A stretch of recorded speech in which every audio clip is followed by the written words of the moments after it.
We can't be natural practitioners unless we're within our own natures. And so to rewild the land didn't mean just to bring back grizzly bears to the Rockies. It meant rewilding as a sensibility so that we all are agents once again, reacting out of instincts, responding through our wisdom as these living natural beings. Welcome to the Wild Herbs Podcast, where we unpack and uncover the healing properties of wild herbs so you can heal naturally with the plants beneath your feet.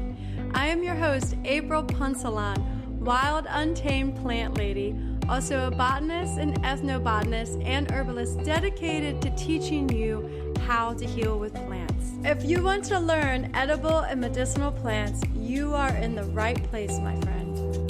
So I am deeply honored to have on the Wild Herb Podcast Jesse Wolf Hardin, known as Wolf. Wolf is an American author, activist, musician, and artist, wilderness guide and herbalist, and wise soul, and a very kind spirit. And his work bridges herbalism, ecology, and rewilding, and he works really hard to get us all together, the herbalist, at the Good Medicine Confluence. And I know that you are going to learn so much from Wolf, and I'm very grateful that we are finally connecting. And I hope that you listen to this podcast in entirety because I know Wolf is going to share a lot of wisdom with you. So thank you so much, Wolf, for being on this podcast today and for your time away from nature. Although we are nature, but we are in these four walls right now. But thank you so much. I'm honored. It's a pleasure. Oh, thank you. Yeah, since we connected before we met officially at the Good Medicine Confluence, I knew that I wanted to interview you because you remind me, well, you're definitely I could tell you're an old soul, wise soul. You remind me of a wizard, like someone that has carrying the energy of the universe and the earth and the plants, and you're very connected. And we talked a little bit about rewilding, and you told me that that term has been near and dear to your heart since the beginning of that term. And that is something that I strive for in my life, and that the school is really formed to help people rewild. And so I feel the best person to really ask, what is rewilding and what does it mean to you? What does rewilding mean to you? There couldn't be a better person than you. So what does rewilding mean to you? Well, the first time that I thought of the word, it had more to do with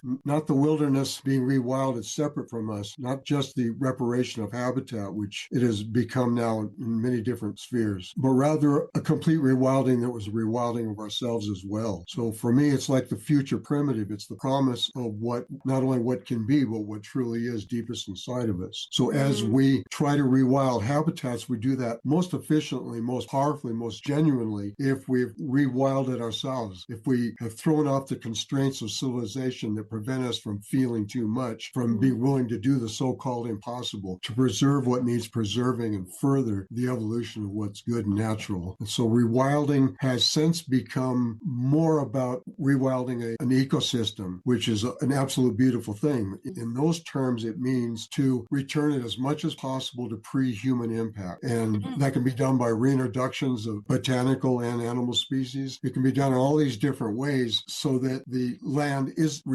naturally evolving once again, rather than just us selecting which species are important, rather than us interpreting what the state should be. So this whole idea of rewilding the land, however, if you apply that to the person, that's what I was really originally thinking of. The first time I published it in 1983, it was the idea that we, as human beings, have separated from the natural world, that we can't possibly be effective as artists, musicians, as parents, caregivers, and herbalists without returning to our own natural selves. We can't be natural practitioners unless we're within our own natures. And so to rewild the land didn't mean just to bring back grizzly bears to the Rockies. It meant rewilding as a sensibility so that we all are agents once again, reacting out of instincts, responding through our wisdom as these living natural beings. The opposite of what they call vaulted civilization. It's without the constraints, it's without the artifice, it's without the pretense. It's actually being aware of everything that's around you contextually and visually and physically. It's knowing that you're a part, just as the tree is, of all that's ever existed. So it's an experience of empowerment through connection. And that's the one thing that's sadly been missing from activism. It's been been missing even from conservation movements. And so to the degree that we can say, yes, we need to fix what we're done before it's too late to the natural systems, we have to think about, are we yet acting out of our empowered nature, no longer accepting the constraints of what's academic or polite or right or legal or registered, but rather what is the right thing to do based on all that you're aware of and all you allow yourself to feel. That is beautiful. Yeah, that, as you were explaining that definition or how you feel about it more, it made me think about, like you were talking about rewilding the ecosystem and restoring it and how it has more resiliency. And when I was, an ecologist, we worked really hard on restoring the ecosystem. And it just made me think about, you're restoring yourself, right? You're restoring yourself to not be limited by, like you said, the constraints of civilization. And that, once you do that, life becomes a totally different. And maybe that's how the ecosystems feel too. And I have never even really thought about it like this until this moment. Our yards, we tame them. That's like civilization. Our yard is a reflection. So our minds are kind of experiencing the same constrictions, and our passions, our desires sometimes have to be within that manicured area that doesn't allow what maybe the Great Spirit or whatever you call it and Mother Nature wants or needs is even a better way of saying it. Looking at events the way they are right now, and to some degree have always been, but never as maddeningly as they are at the moment. So divisive, so much war, so much destruction. I just heard that up to 2/3 of the population of birds will have disappeared within the next 5 years. It's phenomenal how they're treating, in all the injustices against, doesn't matter whether it's race or based on gender or just this infinite one after the other, not just conflict, but failure to even be the humans that we were born to be. Because as if we are somehow separate from the earth means that we can pretend that all these other things that are so-called differences really matter. If we understand ourselves from the earth, it's not that we're waging war on somebody that has a different religion. It's that they are an extension of the same roots. They're just another branch. So once you know that, it doesn't eliminate all conflict. Nature involves large amounts of predation, but it involves this recognition that it's all a gifting cycle rather than a taking, and that we are not separate from that. All these things that we do are because we imagine we're somehow separate from the natural world. We've done it through the way that we interpret our religions, and we've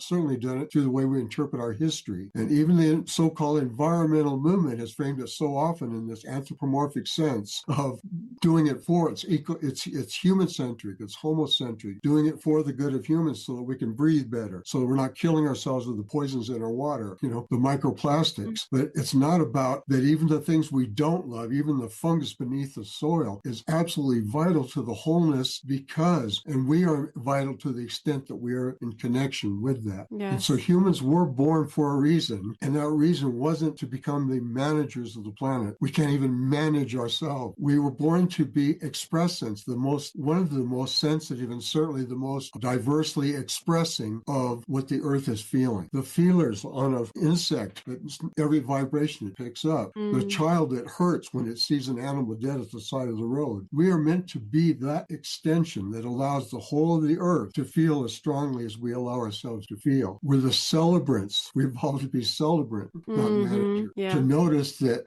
amidst all the struggle, or because of all the struggle, it's vital that we notice what that's given us. Because we have to watch where we walk with bared feet where I live, because we're feeling for stickers, I'm noticing every single thing that's down there, every plant that grows, the minute it comes up. I'm not missing a gravel of not a sparkle of the gravel, because I'm looking for those stickers. And so everything in life becomes this opportunity for learning through connection. Yes. And then war becomes completely reframed, and a world of conflict becomes personal at its worst and never impersonal, never something we can dismiss as the news, because it's us. It's as much us as this arm is. Not that this certain people's lives matter, but this is our life. They are life. Yes, that is the ultimate goal. Like, as I am, so are you. And as you are, so am I. And I think that if we can live that way, and that too with nature, and knowing that we are nature. And my whole college career, I was taught that I was separate, that the ecosystem did these services, and this is ecology, and this is how it operates. And these are these keystone species. But what about, like, humans are the number one keystone species? Like, we shape our environments in unbelievable ways. What if we put ourselves in ecology? They start with how much of an impact that we can have and how important it is that we are connected. That lens, I think, when it becomes personal on that level, then you realize, then you have more responsibility to take care of the earth and to love the earth. But anyway, there were a couple things that you said in there, and I'm going to have to listen to it again because there was one phrase that you said, and I can't remember what it was, but it hit me hard, very impactful. But I want to know, when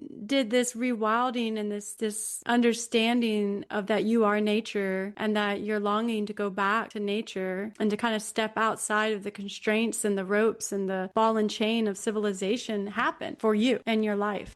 Well, it wasn't so much a realization as an embodiment. I originally just defined it as willfulness and childhood wildness and defiance.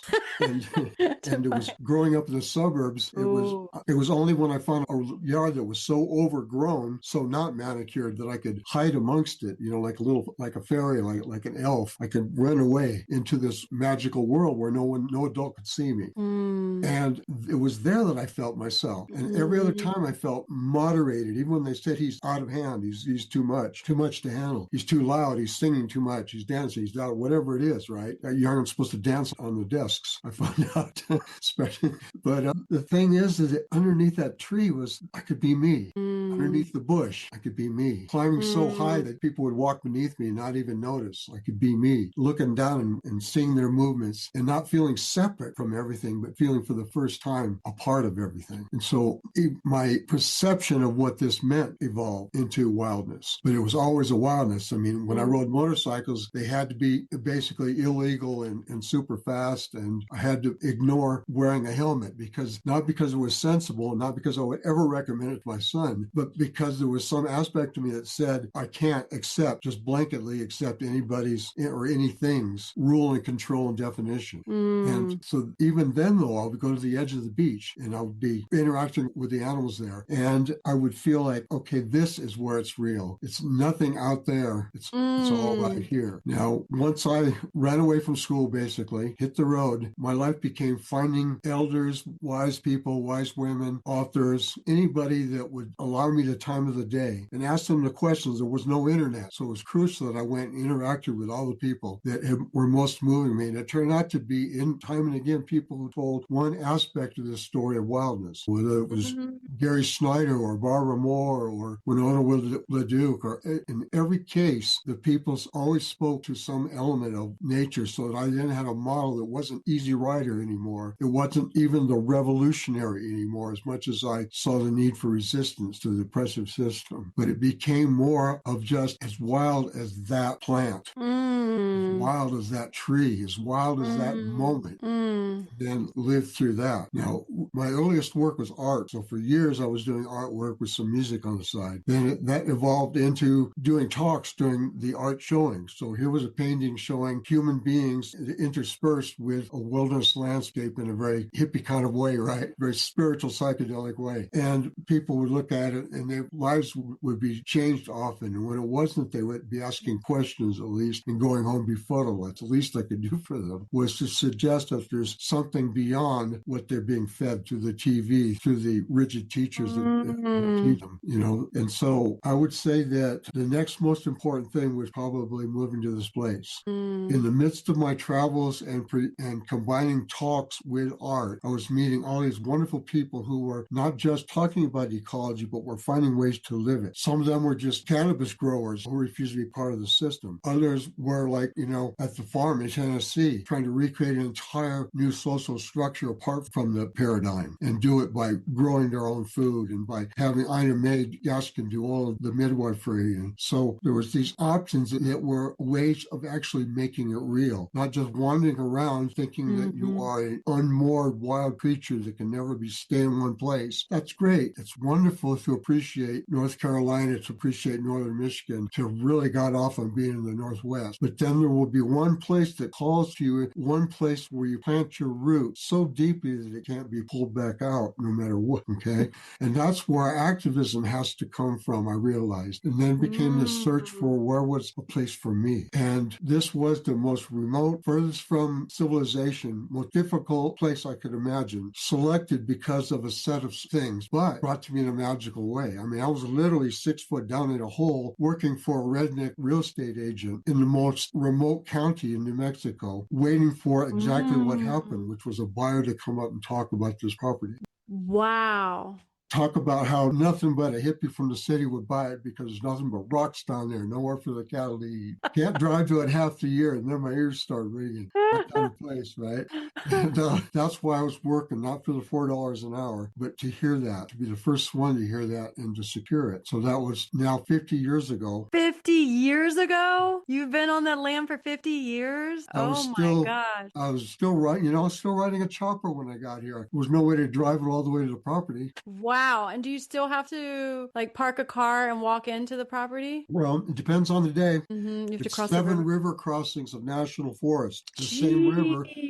It's a canyon, so the river's going wall to wall, and that changes with every flood too, which is fun. But it's literally like 7 bridges road they talk about. It's all these spiritual metaphors, but it's literally and has never changed. 7, even as the crossings move, it's always 7. 7. From where you park a vehicle until you get to the inner property surrounded by national forest. Oh gosh, what a dream! You are living a dream. When I got here, beautiful. I just kicked off the motorcycle and walked in, and because for the first time, any activism I do, any spiritual teaching that I do, anything that I do that mattered in any way or form was suddenly based in a reality. It was based in a place that knew more than I, that's lasted longer than I, that's older than I, that will live longer than I. And to be embraced by that, and then to feel important there, like there's something to do. You're not just being given something. There's a way to give back. There's a way of rewilding that place. There's a way of not just restoring, but freeing that place. And walking in those shoes, a place that the ancients 1,000 years ago, up until 1,000 years ago, this was their spiritual center. They came from all over the so-called San Francisco culture, the Sweet Medicine River culture, in order to come here for all of their rituals, of which we know almost nothing about. We can only imagine based on the Pueblo tribes or whatever. They all moved out 1,000 years ago. They didn't leave with their most beautiful medicine objects. They left them here because they belonged here. Yeah, that's powerful. I was here because I belonged here. So it was no longer where do you want to be, but it was where do you need to be? Where, where you're called to, where can you best serve? And so from here, sometimes I've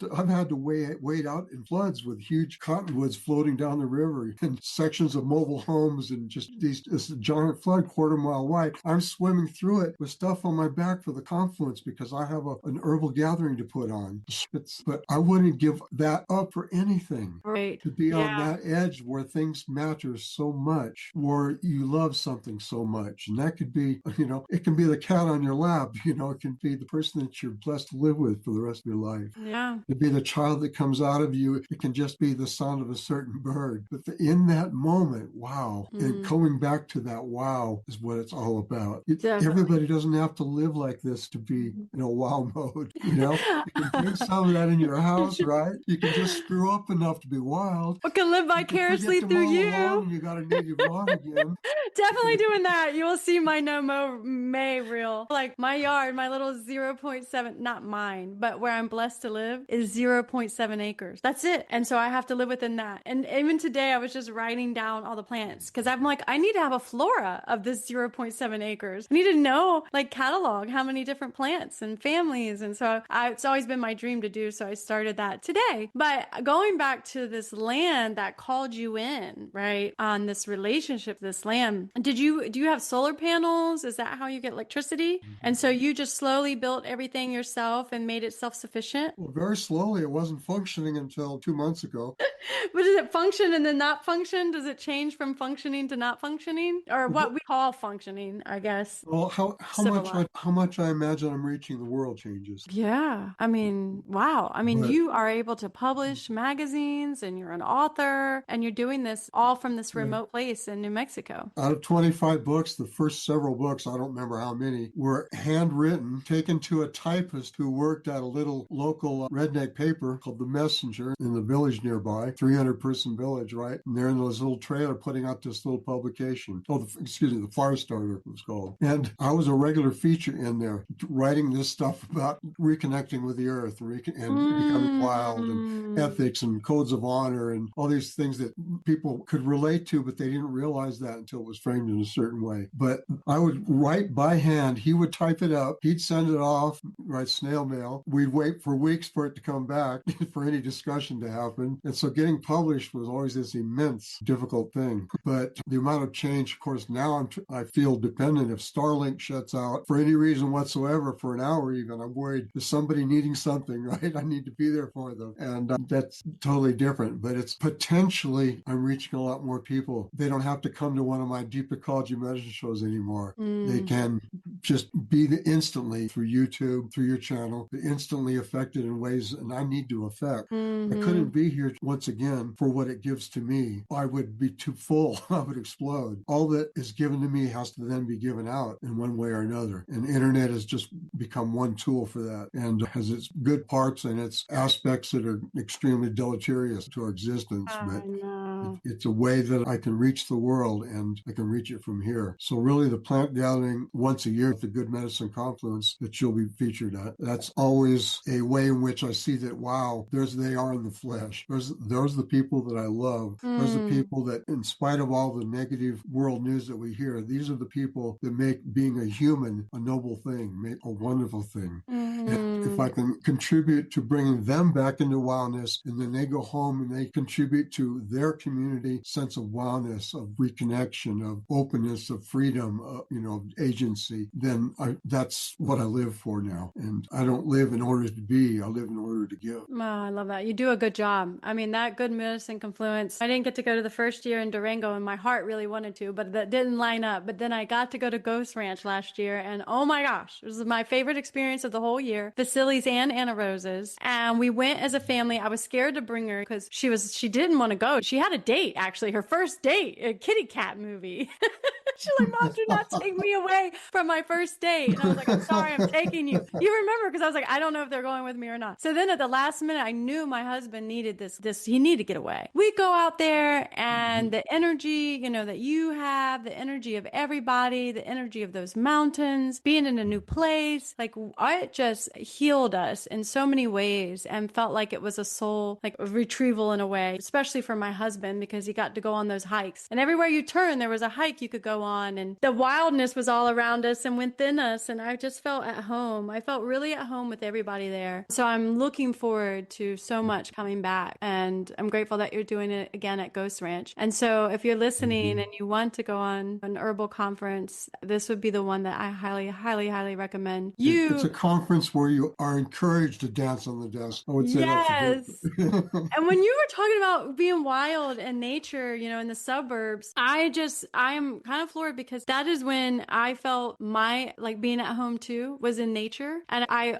saw all the trouble and like struggles of humans and the like, I don't want to say like the suffering, you know what I mean? I felt the suffering of humans on a very deep level. But when I could go to nature, I could trust nature and I could feel nature and I could be, like you said, myself. And you had talked about being the lone wolf. And the one thing that I had, because I've always been kind of the outsider, like I never felt fit into cliques and all those things. And I never understood why. But then I get it when you understand you're carrying medicine or you're carrying something in a different, I don't want to say like comparison, but there was one, I went to a gathering and one of the men there said that when you're a peacemaker or a healer or a medicine person, you may not always fit in with the mainstream culture. Like you're going to feel like you're a little bit of an outcast. And so when he said that, it just healed so many wounds that I had in the past of feeling like I didn't belong in certain circles or certain schools or certain Well, groups, you don't. It hurt though. It hurt all those years, I mean, there was a part of me that honored it, but that's where the honor is. It's not just what do you fit into, which it'll reveal a fair amount and credit you a fair amount what you are into, but it's what you're not into. I mean, that's so defining. That's so wonderful. It's like this is who you're not, Right. You're not under that spell of normality, which keeps people so asleep. There's nobody without a dream that could be brought to life. Everybody has one. It's just how far you shove it down in order to fit in order to make things work, in order to be functional. I can't stand that word. It's like we don't need to be more functional. We need to be more real, more demanding, more alive, more awake. We need to be louder singers and dance longer. I mean, we don't need to be less. We need to be more. And that be more, we talk about in terms of wildness, but you can just talk in terms of moreness. More of you, not less of you. More of what you dream. Live Definitely. that. If people are living towards a dream, there's no time for these petty squabbles and supporting awful regimes, and none of this would be possible. If people were really truly living their dreams, yeah, and being wild, and yeah, and not, I mean, Anna Rose, bless her heart, Anna Rose goes to school. She comes home and I pull out these white pieces of paper and I see all these like men on there and I see all the stuff that she's learning and I feel bad about it. I'm like, she's just a waste, because Anna Rose loves shamanism and she can travel to the underworld and travel and she's got this like very imaginative art. Thankfully, she's applied to the School of Arts and I feel that she's going to get in and she'll get to do an hour and a half of art every day.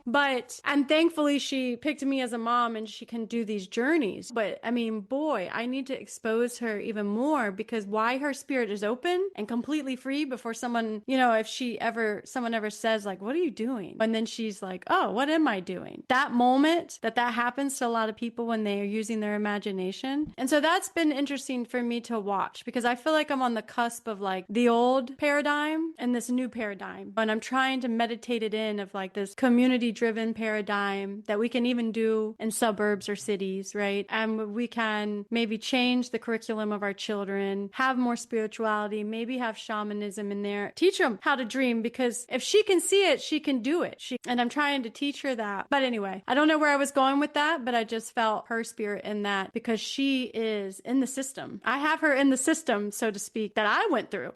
But she has that wild side, and I hope that she can maintain it, and I'm just going to try and nurture it more. Well, at some point, I mean, I think the schools are an infliction for the most part. I really do.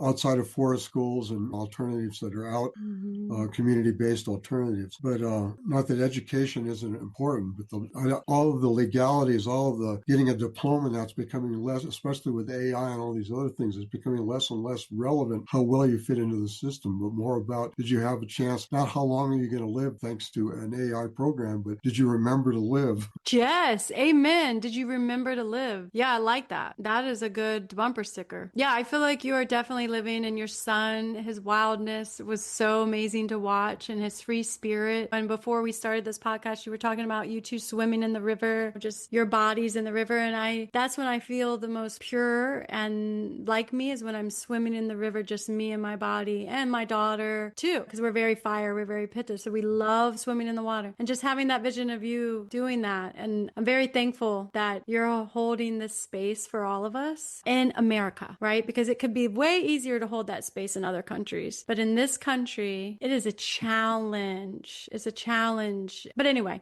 I want to know, when it's not practical and it's not valued. And I'm saying this about me, but of course I welcome you to apply it to yourself.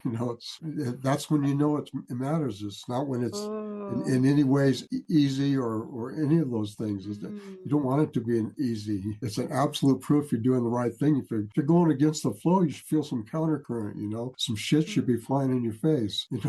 That's points. That's better than medals of honor, any, armed forces. It's like, here's your blessing right here. Wear it well. Definitely. I love that. The cross current. That's well said. I feel it, man. I feel it, because even when I resigned from the government, I worked so hard. I worked 4 years bachelor's, 4 years almost master's, and then amazing job. And then I'm like, wait, this isn't it. Like, I want to teach. Now you're wasting it. I walked away from it all, and I don't have a 401k. What am I going to do? But I'm able to have that flexibility with my daughter. But there's still this part of me that wants to live in the wild and not be in the city. It can be incremental, but it's necessary. The biggest danger is either that you don't start the process of rewilding, of becoming more natural, if you will, or that you get to a point where you're comfortable in the amount you're doing. And in either case, there's an immobility you don't see in nature. Things are constantly shifting, changing. Where the seeds fall, the weather affects things. The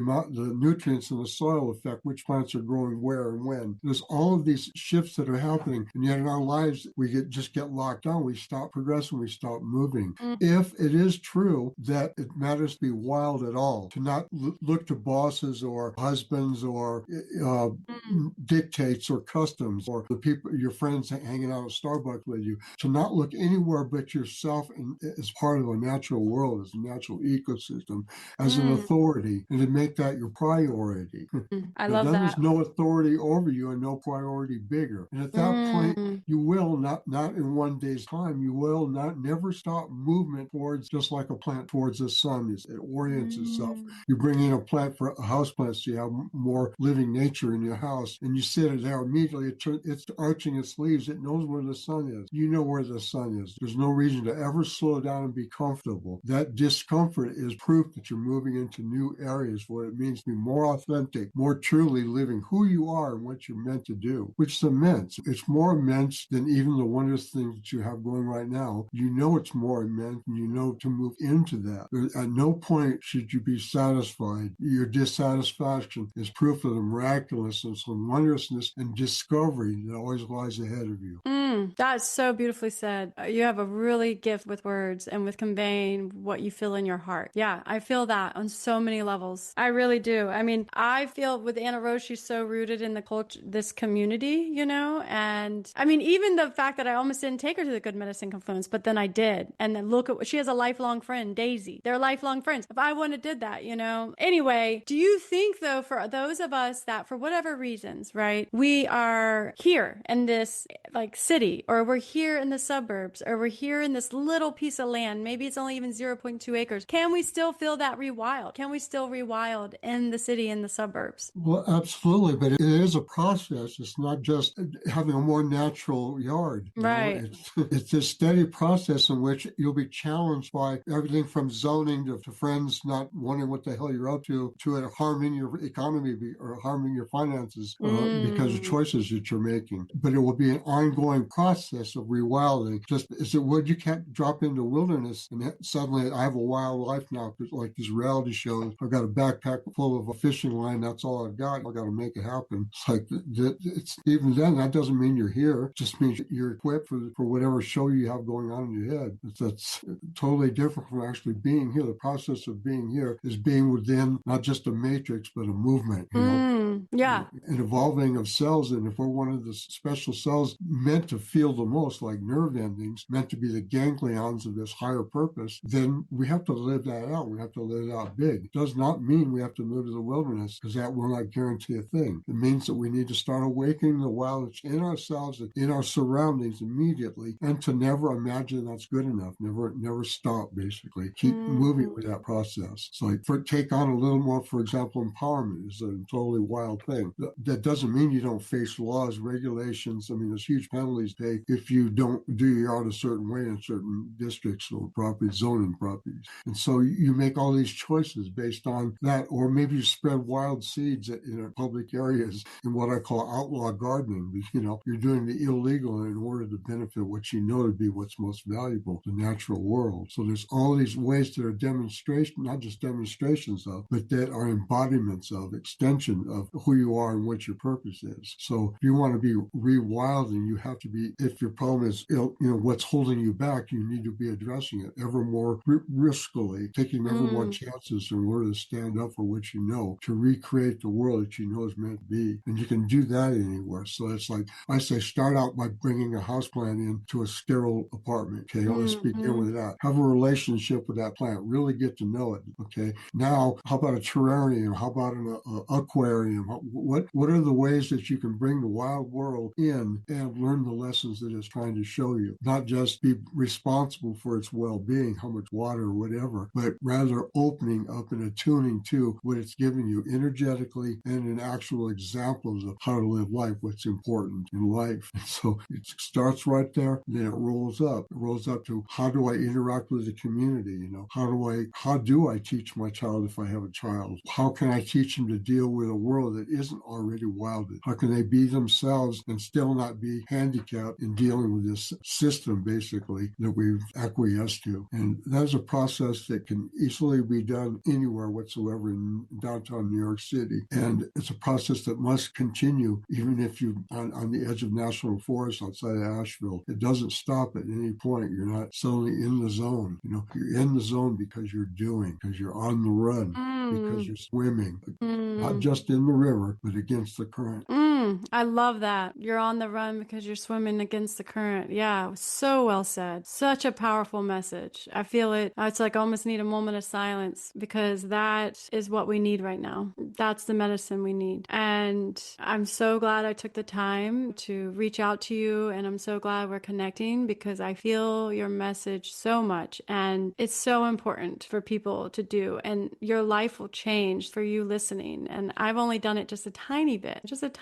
But you have done it in some, you're just a beautiful embodiment of that expression, rewilding, and 50 years of living on that land. And for those of us who are on smaller pieces or we're in the city, just going outside and walking barefoot for 20 minutes or standing under the oak trees. For those of us who live in Charleston, South Carolina, their network is very connected underneath that soil. And so standing there barefoot and feeling that connection and knowing that we're all connected and thoughts and heart and energy. I wanted to ask you, there was one question. Plants, the energy. So plants have this bioelectromagnetic field and we do too. And I know we have to finish up, but what have you learned from these plants in terms of energy and how they're operating at a higher frequency? Have you reflected on that and what that's giving you or helping you, like how they're helping you strengthen your medicine by being around these wild plants on a daily basis? And no, that's a big question. Yeah, plants were the way in which I identified as I was traveling with my medicine show all across the United States, getting arrested, not just getting applause in defense of the old growth forests and to bring back the wolves, protect the lands of the Gwich'in. And while in that service, I was noticing that I could dearly love each and every place where I saw somebody connected to the land in ways that mattered. And yet there was always this one place that I needed to be that most needed me. And that's really where I ended up and why I ended up where I did. Yeah, it's powerful. I feel that as herbalists and healers, plants, like working with the wild plants and just experiencing the wild plants, like they're just an embodiment of that energy of being one with their ecosystem. And the beauty of the jungle areas we talked about before the talk is so immense that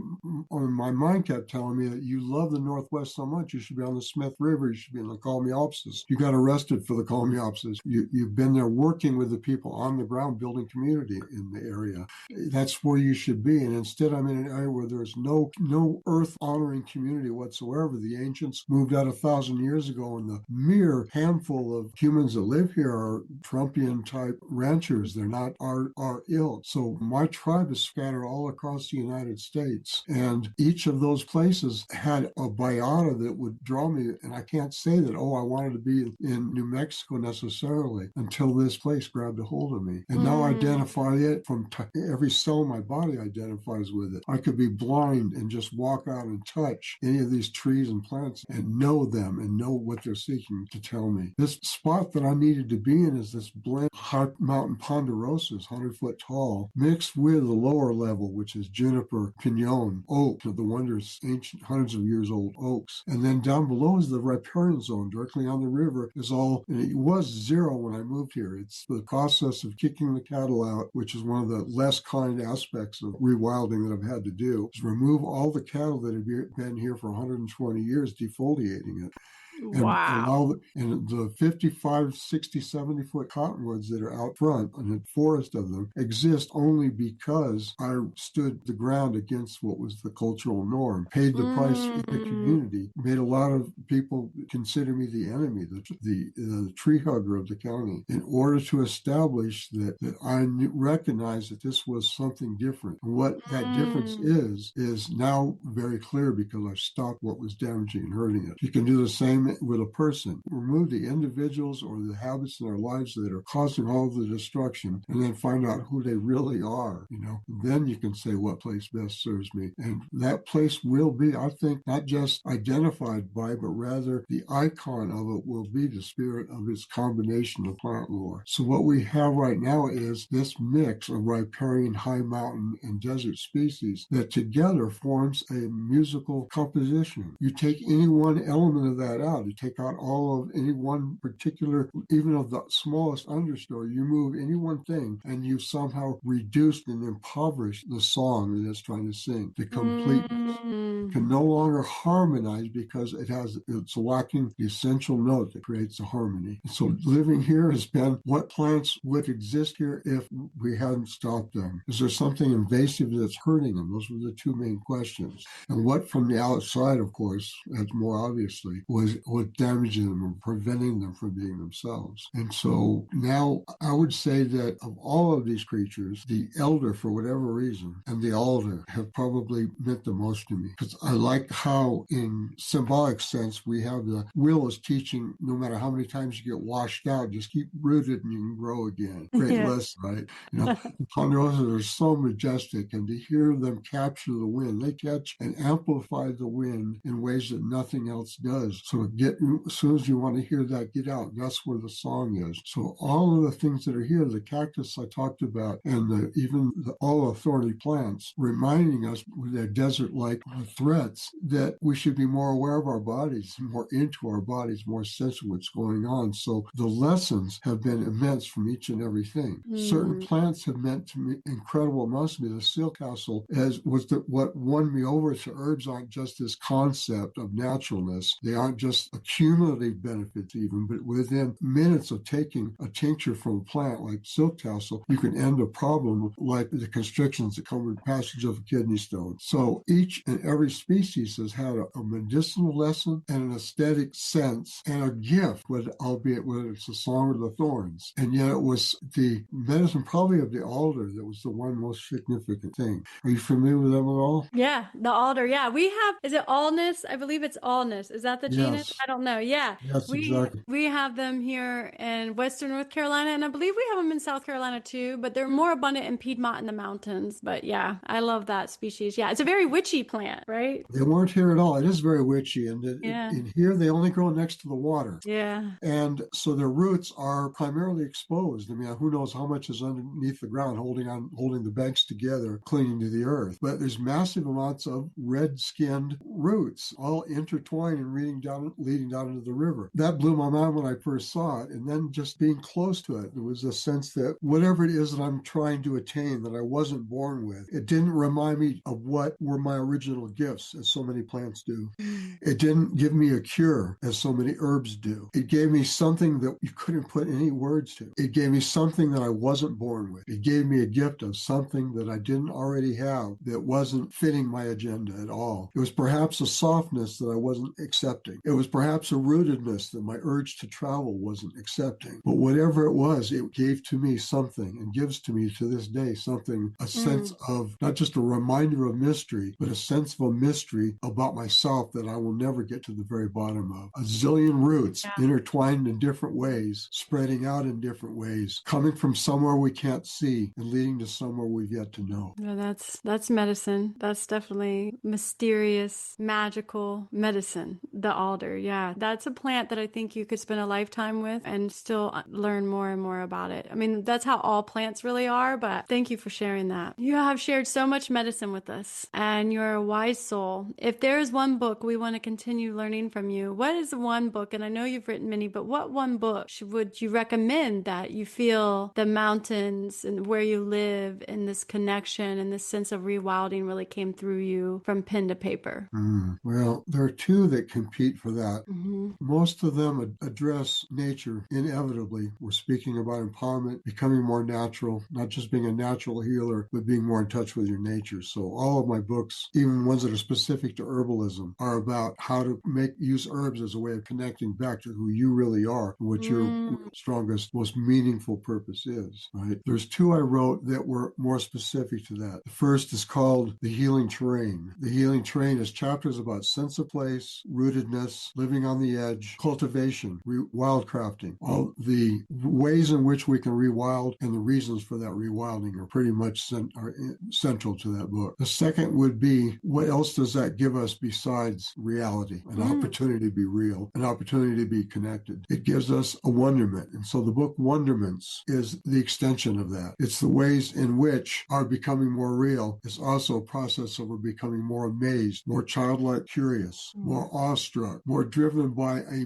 mission and a purpose, a higher purpose than practicalities. That comes from that wow mode we talked about earlier. That book is about that wow mode. I definitely want to read both of those. And if there's links to those, I'll put them in the show notes. So go to the show notes and I'll put some links to Wolf's work, and definitely go to the Good Medicine Confluence and you can meet Wolf yourself and experience how well he brings the tribe together. And Tribe of Misfits. Yeah, tribe of misfits.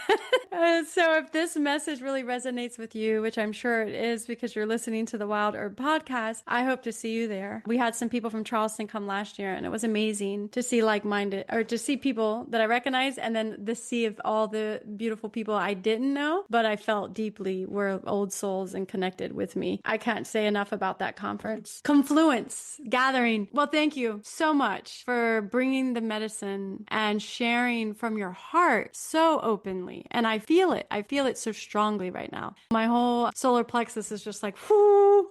So I think I'm going to go outside now and take a long walk to this one little slice of wildness that sits on the end of the marsh. And I like to just sit there with all that is within and without. So thank you. And yeah. Beautiful. Is there anything you want to say before we end? Well, I find that a beautiful gift, what you gift. What attracted me first, just that combination of healing the earth, healing oneself, of making a life more natural and more wonderful. And that's incredible. I feel like we can't just treat this clinically for an herbalist. We can't just be all woo-woo and new age about it. That there's place of making our spirituality real. And I feel like you're a total conduit to that place. You are an instrument of that place. And that's beautiful. I appreciate that. That's what makes you such a gift. Your energy is wonderful, but you also weave together something. So you become part of a weaving, part of a warp and weft that I hope every person is bringing, and certainly couldn't do without. It's a wonderful thing. And I thank you for what you do. Oh, thank you so much. It's an honor, really, to have this conversation with you. Thank you. And thank you for listening. And please share this podcast with someone that you know needs to hear it. Share it widely and check out Wolf's work. All right. Many blessings.